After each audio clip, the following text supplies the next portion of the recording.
सबसे पहले बात करेंगे टीवी एक्ट्रेस तुनिशा की मर्डर मिस्ट्री की, जिसमें अब लव जिहाद का एंगल आ गया है। जी हां, महाराष्ट्र की शिंदे सरकार में मंत्री गिरीश महाजन ने इस मामले में बड़ा बयान दिया। उन्होंने कहा कि तुनिशा की मौत लव जिहाद का मामला है। पुलिस लव जिहाद के एंगल से मामले की जांच कर रही है।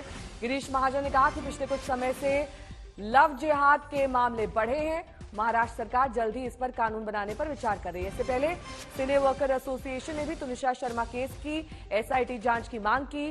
तुनिशा और शिजान के कॉमन दोस्तों से पुलिस पूछताछ कर सकती है। शिजान के बयान को क्रॉस एग्जामिन की तैयारी है।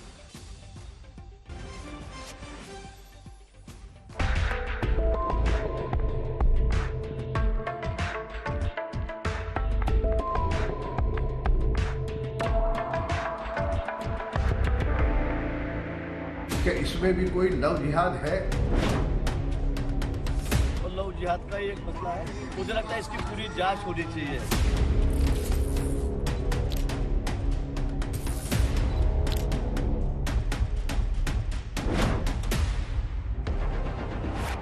टेलीविजन की दुनिया का चमकदार सितारा तुनिशा शर्मा ने किन हालात में सीरियल के सेट पर खुदकुशी कर ली?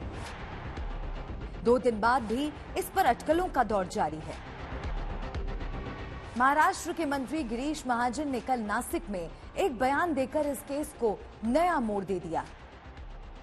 अब ये भी बात सामने है कि तुनिशा शर्मा की जो मौत है और लव जिहाद का ही एक मसला है। मुझे लगता है इसकी पूरी जांच होनी चाहिए। जांच चल भी रही है। क्या आने वाले वक्त दिन पर दिन हम लोग देख रहे हैं कि ये ऐसे जो मामले हैं वो बढ़ रहे हैं। मुझे लगता है इसके लिए इसीलिए इसके खिलाफ सख्त से सख्त कानून लाना चाहिए और हम उसके ऊपर विचार कर रहे हैं। बहुत गहराई से इसमें सीरियसली सोच रहे हैं इसके इसी के लिए लव जिहाद के लिए एक सख्त कानून लाया जाए। अब तक बीजेपी के कई नेता और हिंदुवादी संगठन के लोग तुनिशा की खुदकुशी को लव जिहाद से जोड़ चुके हैं, लेकिन पहली बार महाराष्ट्र सरकार के किसी मंत्री ने ऐसा कहा है कि तुनिशा शर्मा की खुदकुशी लव जिहाद का मामला है। अब तथ्यों को खंगालने के बाद ये खुदकुशी का कारण क्या है?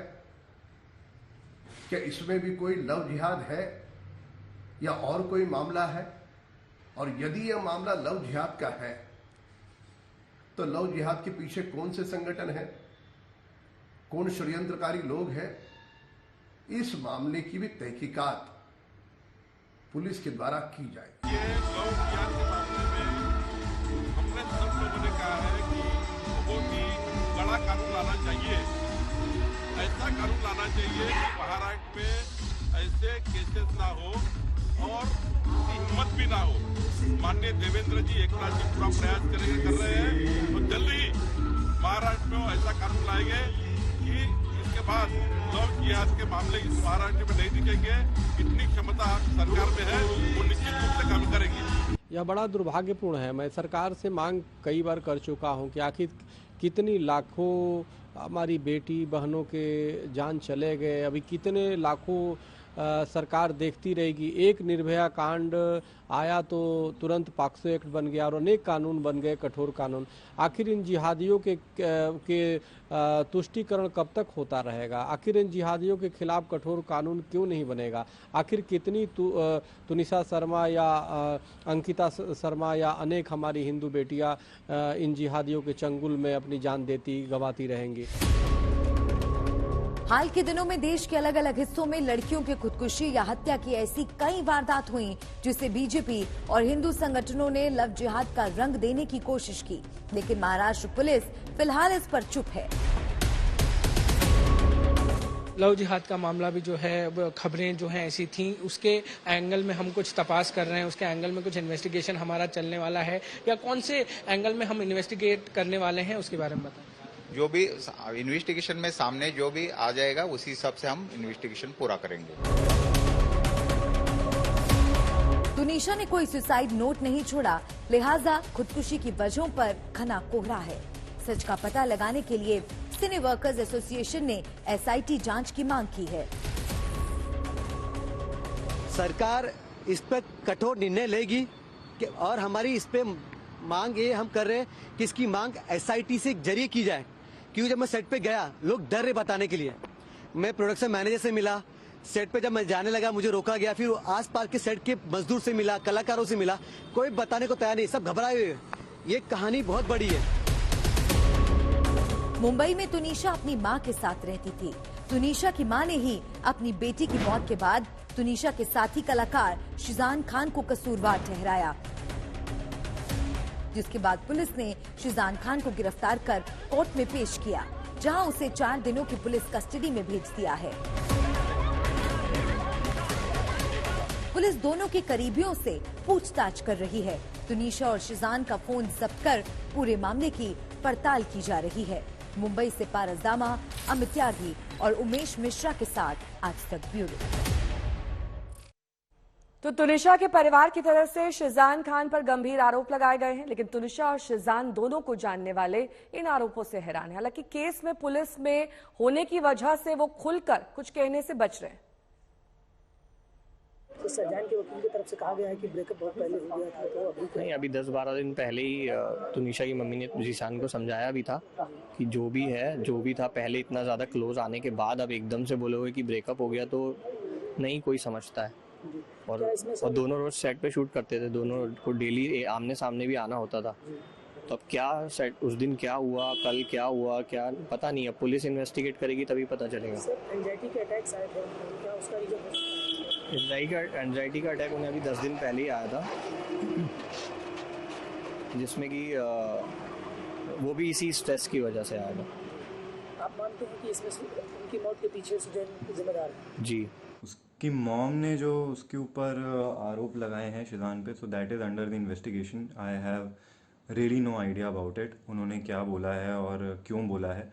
आई थिंक ये मैटर पुलिस का है and we are too much outsider for it to comment on it. But मैं जितना कहना चाहूँगा कि हम लोग का एक दूसरे के साथ बहुत अच्छा बॉन्ड था, सब लोग सेट पे, it was nothing like that. Paras Dama मेरे सहयोगी इस वक्त तमाम जानकारी के साथ सीधे मुंबई से जुड़ गए हैं। पारस, देखिए, तुनिशा की ये मौत का मामला, अब लव जिहाद से जुड़ना, उस पर एसआईटी की जांच बैठाना और पूरे मामले में जिस तरीके का शिजान का रोल रहा है, 4 दिन की कस्टडी क्या काफी होगी?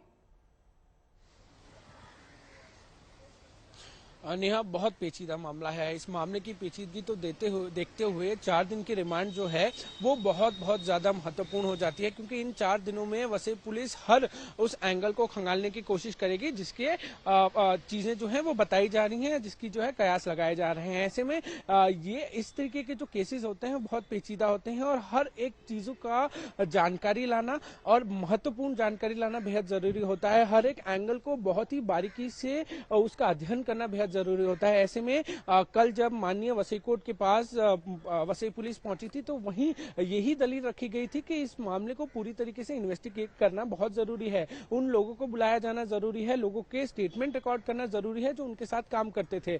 जिस सेट पे दोनों काम किया करते थे, बड़ा सेट है, वहां पे 50-60 लोग अक्सर काम करते हैं। स्पोर्ट्स बॉय होते हैं, डायरेक्टर होते हैं, एक्टर्स होते हैं, को एक्टर्स, बाकी बहुत सारी बड़ी यूनिट होती है। ऐसे में इस तरीके का मामला जब सामने आता है, हर किसी के पास अपनी अलग कहानी होती है बताने के लिए, अलग किस्से होते हैं बताने के लिए। तो ऐसे में 4 दिन की रिमांड बेहद महत्वपूर्ण होगी। और इस 4 दिन पारस और मामला इसलिए भी पेचीदा हो जाता है जब पुलिस में मामला चला जाता है, ज्यादातर लोग कुछ भी कहने से बचते हैं। बहुत बहुत शुक्रिया पारस इस तमाम जानकारी के लिए आपका।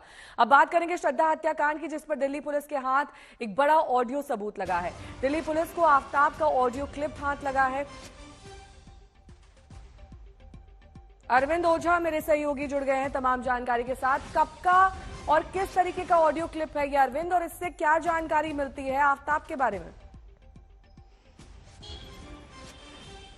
जी बिल्कुल, देखिए, ये आफ्ताब और श्रद्धा के बीच बातचीत का ये ऑडियो क्लिप है जो दिल्ली पुलिस के हाथ लगा है जब दिल्ली पुलिस तफ्तीश कर रही थी। सोशल मीडिया के जरिए ये ऑडियो क्लिप मिला है जिसमें आफ्ताब और श्रद्धा के बीच लड़ाई झगड़े हो रहे हैं, जिसमें आफ्ताब जो श्रद्धा है उसको काफी भली बुरी बातें कह रहा है। और इससे ये कहीं ना कहीं स्टैब्लिश्ड हो रहा है कि किस तरीके से आफ्ताब श्रद्धा को टॉर्चर कर रहा था। बस इसी ऑडियो क्लिप की जो सत्यता है उसकी जांच के लिए जहां इस वक्त मैं मौजूद हूं, सीबीआई हेडक्वार्टर, यहां पर अब से कुछ देर बाद आफ्ताब को तिहाड़ जेल से दिल्ली पुलिस लेकर आएगी। आफ्ताब का वॉइस सैंपल सीबीआई के इसी हेडक्वार्टर में सीएफएसएल की जो टीम है वो लेगी और उससे ये एस्टैब्लिश किया जाएगा कि जो दिल्ली पुलिस के हाथ ऑडियो क्लिप लगा हुआ है श्रद्धा और आफ्ताब का, वो वाकई आफ्ताब की उसमें आवाज है। नेहा, ठीक है अरविंद, बहुत बहुत शुक्रिया इस तमाम जानकारी के लिए आपका। अब बात करेंगे कोरोना की। आगरा में कोरोना मरीज मिलने से वहां हड़कंप मच गया है। हड़कंप इसलिए भी है क्योंकि जो युवक कोरोना पॉजिटिव पाया गया है वो हाल ही में लौटा है। युवक के सैंपल की जीनोम सीक्वेंसिंग के लिए सैंपल भेज दिया गया है और इस बीच पूरे देश में हवाई अड्डों पर खास तौर पर अलर्ट जैसी स्थिति है, लेकिन हिल स्टेशंस पर टूरिस्ट की बाढ़ देखी जा सकती है।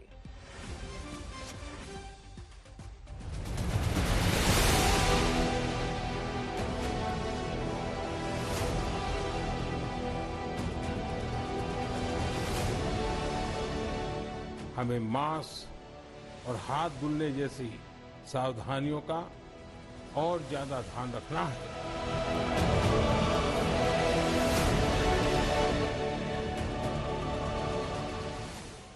नए साल का जश्न शुरू हो चुका है। हिल स्टेशन पर भारी भीड़ और लेट नाइट पार्टी की तैयारी है और उस पर खतरनाक वायरस का साया है। आगरा में कोरोना संक्रमण के केस ने सरकार की चिंता बढ़ा दी है। आगरा में 40 साल के शख्स की आरटीपीसीआर रिपोर्ट पॉजिटिव आई है।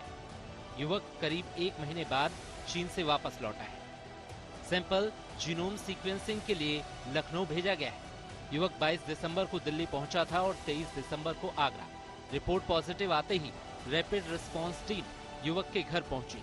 कोरोना जांच के लिए परिवार के बाकी लोगों के सैंपल लिए गए। युवक के संपर्क में आने वाले लोगों का भी कोरोना टेस्ट कराया जा रहा है।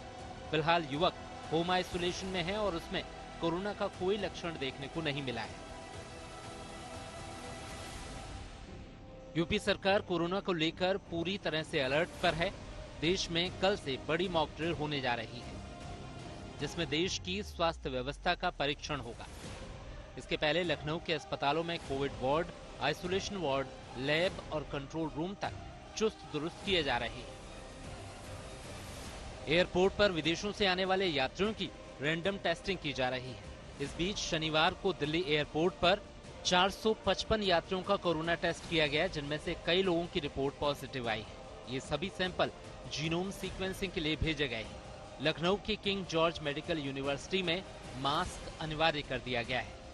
गुजरात में स्टैच्यू ऑफ यूनिटी आने वाले पर्यटकों को भी मास्क लगाने की सख्त हिदायत दी गई है। कोरोना के बढ़ते खतरे को देखते हुए दिल्ली में कोविड टेस्टिंग बढ़ा दी गई है।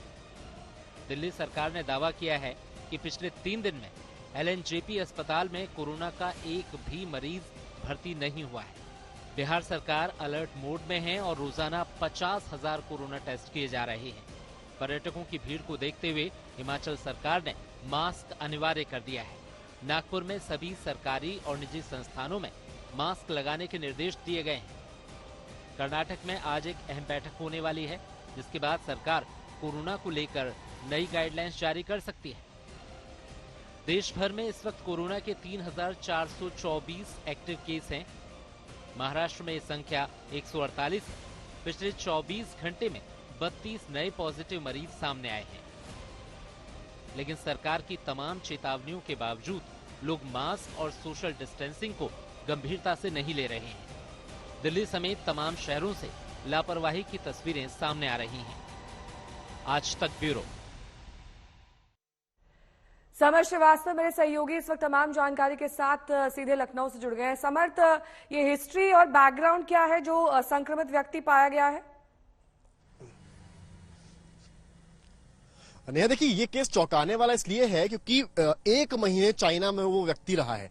40 वर्षीय व्यक्ति 1 महीने चाइना में रहकर जब यहां पर पहुंचा, क्रिसमस से 2 दिन पहले यानी कि 23 दिसंबर को वो यहां पहुंचा था। और जब यहां पहुंचा तो उसको सर्दी जुकाम था। एक निजी पैथोलॉजी में जब वो जांच कराने गया तो उसका टेस्ट जो रिपोर्ट था वो पॉजिटिव आ गया।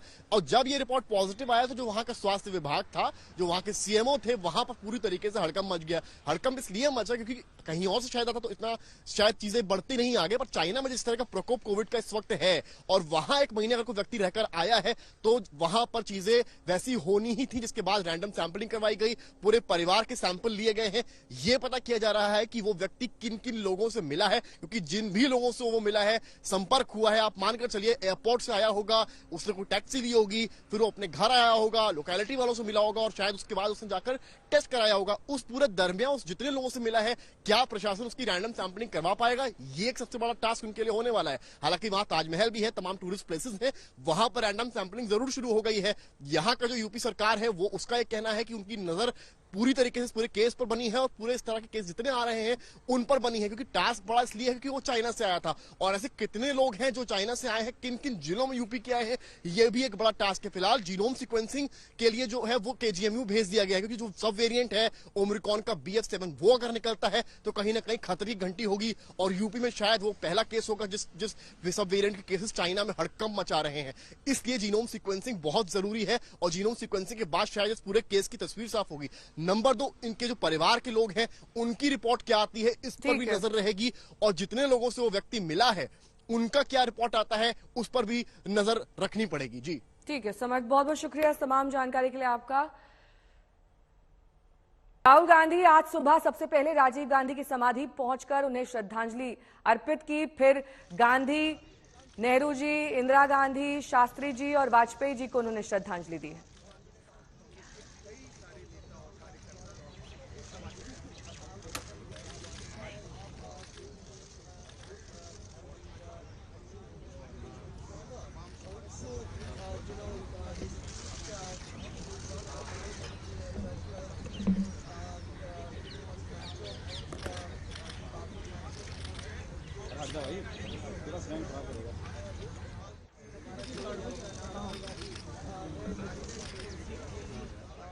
और इस बीच राहुल गांधी के एक वीडियो ने नया सियासी संग्राम छेड़ दिया है। यूट्यूब पर जारी एक वीडियो में राहुल गांधी ने कहा कि चीन और पाकिस्तान एक हो गए हैं, जब भी युद्ध होगा तो दोनों से एक साथ लड़ना होगा और भारत को बेहद नुकसान होगा क्योंकि भारत कमजोर स्थिति में।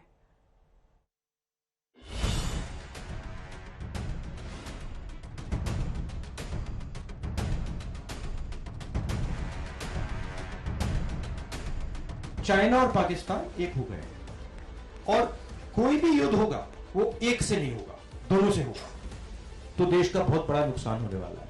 India is now extremely vulnerable. केंद्र की मोदी सरकार की चीन नीति पर लगातार हमला करने वाले राहुल गांधी का ये बेहद सनसनीखेज दावा है।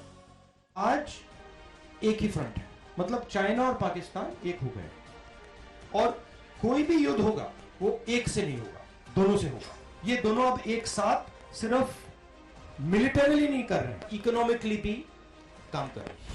कांग्रेस के पूर्व अध्यक्ष राहुल गांधी ने अपने YouTube चैनल पर अपलोड किए गए एक वीडियो में ये बातें कही हैं। इस वीडियो में कई पूर्व सैन्य अधिकारी भी अपनी बात रखते नजर आ रहे हैं। वीडियो में बयान के समर्थन में टीवी और अखबारों की कई सारी रिपोर्ट्स को भी लगाया गया है। इस वीडियो में राहुल गांधी चीन और पाकिस्तान को लेकर पुरानी कांग्रेस सरकार की विदेश नीति का सीक्रेट भी उजागर करते नजर आए। पहले हमारे दो दुश्मन थे, एक पाकिस्तान और एक चाइना, और हमारी जो पॉलिसी थी उन दोनों को अलग करके रखने की पॉलिसी थी। फॉरेन पॉलिसी के पीछे यही आइडिया था, जब राजीव गांधी जी वहां गए उसका भी यही आइडिया था कि ये दोनों एक साथ ना हो जाए। पहले लोग कहते थे टू फ्रंट वॉर नहीं होनी चाहिए। गलवान के समय से ही राहुल गांधी ये आरोप लगा रहे हैं कि चीन भारत की सीमा में घुस बैठा है। अपने YouTube वीडियो में भी उन्होंने वही आरोप दोहराया। जो हमारा हिंदुस्तान का देश है उसकी बॉर्डर की सिचुएशन इंटरनेशनल सिचुएशन से लिंक्ड है। बॉर्डर की सिचुएशन ट्रांसफॉर्म हो गई। सच्चाई ये है कि चाइना ने हिंदुस्तान के 2000 स्क्वायर किलोमीटर लद्दाख में जमीन छीन ली है। वो हिंदुस्तान के बॉर्डर के अंदर बैठे हुए हैं। प्रधानमंत्री ने देश को झूठ बोला कि कोई अंदर नहीं आया। तवांग में चीनी सैनिकों से झड़प के बाद से ही सरकार और विपक्ष के बीच सियासी संग्राम छिड़ा हुआ है। कांग्रेस और विपक्ष के नेता इस मुद्दे पर संसद के शीत सत्र में चर्चा की मांग लगातार करते रहे, लेकिन चर्चा की इजाजत नहीं मिली। दोनों सदनों में रक्षा मंत्री राजनाथ सिंह ने बयान देकर साफ कर दिया था कि चीनी सैनिकों को मुंहतोड़ जवाब देकर उसी वक्त खदेड़ दिया गया था। चाइना के इस प्रयास का हमारी सेना ने दृढ़ता के साथ सामना किया। जवाब यह भी बताना चाहूंगा, इस फेस ऑफ में हाथापाई भी हुई और भारतीय सेना ने बहादुरी से पीएलए को हमारी टेरिटरी में अतिक्रमण करने से रोका और उन्हें उनकी पोस्ट पर वापस जाने के लिए मजबूर कर दिया। रक्षा मंत्री के बयान के बावजूद कांग्रेस के तेवर बदले नहीं है। राहुल गांधी का ये वीडियो उसी की कड़ी है। आज तक ब्यूरो। राहुल के बयान को लेकर बीजेपी ने पलटवार किया। पूछना पड़ेगा, राहुल गांधी पाकिस्तान चाइना की तरफ है या भारत की तरफ है? भारत देश को अंडर एस्टिमेट वो करते हैं, ये मोदी का भारत है। चाइना का जहां तक सवाल है, अगर डिप्लोमेटिक तरीके से मामले नहीं सुलझते हैं, अभी पिछले दिनों ही जिस प्रकार से अरुणाचल के बॉर्डर पर हमने उनके सैनिकों का हाल किया है, कभी सुरक्षा बलों का मनोबल गिराने का प्रयास नहीं करना चाहिए। भारत अपने आप में सक्षम है और राहुल गांधी इससे सबक सीखे। क्या आदरणीय राहुल गांधी जी को इससे पहले पाकिस्तान से मित्रता की अपेक्षा थी? कांग्रेस पार्टी पाकिस्तान को मित्र मुल्क मानती थी क्या इससे पहले? क्या उनको इतना भी इल्म नहीं है, ज्ञान नहीं है कि 1963 में पाकिस्तान ने भारत की जमीन, जो पीओके जिसे वो कहता है, उस पीओके का एक बड़ा हिस्सा चीन को सौंप दिया था? तब से ही उनकी साठगांठ है। अपनी एयरफोर्सेस और आर्मी और नेवी को आपने कभी छूट नहीं दी, खुली छूट नहीं दी। और आज आप बात कर रहे हैं कि हमने पाकिस्तान और चाइना को अलग अलग रखा। सच ये है कि जब तक कांग्रेस थी, इनकी पॉलिसी इस प्रकार की थी कि चाइना हमारे घर के अंदर भी आता था, हमारी ज़मीन भी कब्जाता था और ये कुछ नहीं बोलते थे। मुझे याद आता है कि श्याम सरन जो तब के NSA थे, उन्होंने ऑन रिकॉर्ड 2013 में, अगस्त 2013 में बोला कि 640 किलोमीटर एरिया चाइना हमसे हथिया चुका है और भारत सरकार ने उस पर कोई एक्शन नहीं लिया। अब बात उत्तर प्रदेश के सरकारी तंत्र की करेंगे। दरअसल देवरिया में रातों रात सड़क बन गई क्योंकि वहां यूपी के डिप्टी सीएम का दौरा होना था। इस रिपोर्ट के जरिए जानिए कैसे।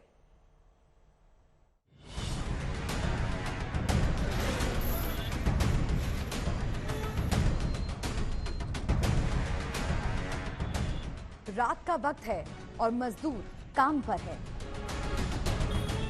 सड़कों पर कोलतार डाला जा रहा है, रोड रोलर चल रहा है, पूरी कवायद हो रही है रातों रात सड़क को चमकाने की। ये तस्वीर उत्तर प्रदेश के देवरिया की है। कल देवरिया में डिप्टी सीएम और स्वास्थ्य मंत्री ब्रजेश पाठक का कार्यक्रम था। अखिल भारतीय विद्यार्थी परिषद गोरक्ष प्रांत के 62वें प्रांतीय अधिवेशन में मुख्य अतिथि के रूप में शामिल होने आए थे डिप्टी सीएम। आरोप है कि डिप्टी सीएम को सड़कों पर कोई गड्ढा नजर न आए, इसलिए 24 दिसंबर की रात गोरखपुर देवरिया स्टेट हाईवे पर भटवलिया चौराहे के पास फायर स्टेशन और सदर विधायक कैंप कार्यालय के सामने की सड़क को रातों रात गड्ढा मुक्त कर दिया गया। आप आ रहे हैं तो गड्ढा मुक्ति अभियान किया जा रहा है, सड़कें बनाई जा रही हैं। आप क्या करना है इस पे? अभी 1 तारीख तक नहीं हो पाया। अभी बात पता कर लेंगे। यूपी सरकार ने पिछले महीने गड्ढा मुक्ति अभियान चलाया था। 15 नवंबर तक सड़कों को गड्ढा मुक्त करने की डेडलाइन थी, लेकिन इन तस्वीरों से साफ लग रहा है कि ठेकेदार को डेडलाइन की फिक्र नहीं थी। अगर डिप्टी सीएम का दौरा ना होता तो शायद ये काम भी ना होता। रात में हो रहा बड़ा आनंद फानंद में, कोई आ रहा है क्या करें? ये नहीं पता, ये नहीं पता है सर। अभी हमारे कौन सी सड़क है, कौन सी सड़क काम करा रहा है सर? हमको नहीं पता। ये देवरिया से गोरखपुर वाला रोड है। अच्छा, रात में गड्ढा मुक्त मतलब पैचिंग किया जा रहा है, विधायक जी का सर? हम तो अभी आ रहे हैं, कह रहे हैं कि सर अभी आ रहे हैं तो करेंगे। आप ही करवा रहे हैं ना। इस सड़क पर आए दिन गड्ढों की वजह से हादसे होते थे। बहरहाल मंत्री के एक दौरे ने सड़क की किस्मत बदल दी। काश ऐसे दौरे नियमित होते रहें तो पूरे यूपी की सड़कें गड्ढा मुक्त हो जाएं। राम प्रताप सिंह, देवरिया, आज तक। बड़ी खबर आपको बता दें, दिल्ली के आईटीओ से खबर आ रही है जहां पर एक कार में आग लग गई है। देखते ही देखते कार शोलों में तब्दील हो गई। तस्वीरों से बयां हो रहा है कि किस तरीके से कार पूरी तरीके से जलकर खाक हो चुकी है।